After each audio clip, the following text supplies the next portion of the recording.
From the first book of Kings.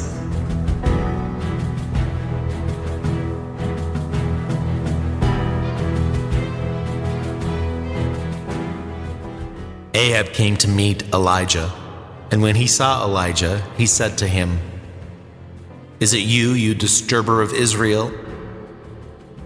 "It is not I who disturb Israel," he answered, "but you and your family by forsaking the commands of the Lord and following the Baals.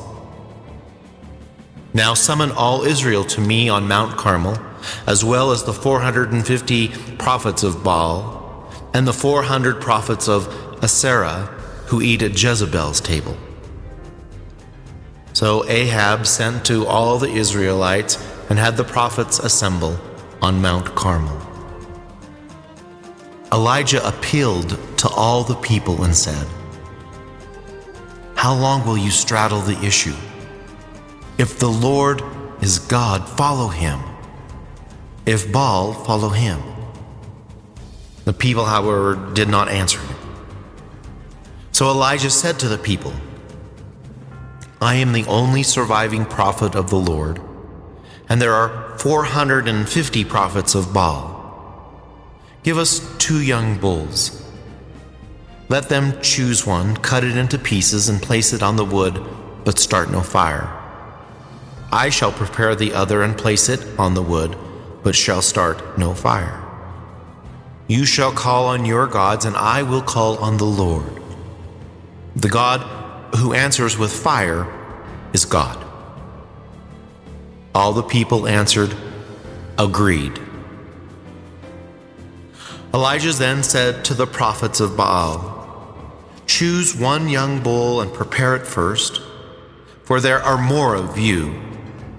Call upon your gods, but do not start the fire." Taking the young bull that was turned over to them, they prepared it and called on Baal from morning until noon, saying, "Answer us, Baal." But there was no sound, and no one answering. And they hopped around the altar they had prepared. When it was noon, Elijah taunted them, "Call louder, for he is a god and may be meditating, or may have retired, or may be on a journey. Perhaps he is asleep and must be awakened." They called out louder and slashed themselves with swords and spears, as was their custom, until blood gushed over them. Noon passed, and they remained in a prophetic state until the time for offering sacrifice. But there was not a sound. No one answered, and no one was listening. Then Elijah said to all the people, "Come here to me." When they had done so, he repaired the altar of the Lord which had been destroyed. He took 12 stones, for the number of the tribes of the sons of Jacob, to whom the Lord had said, "Your name shall be Israel."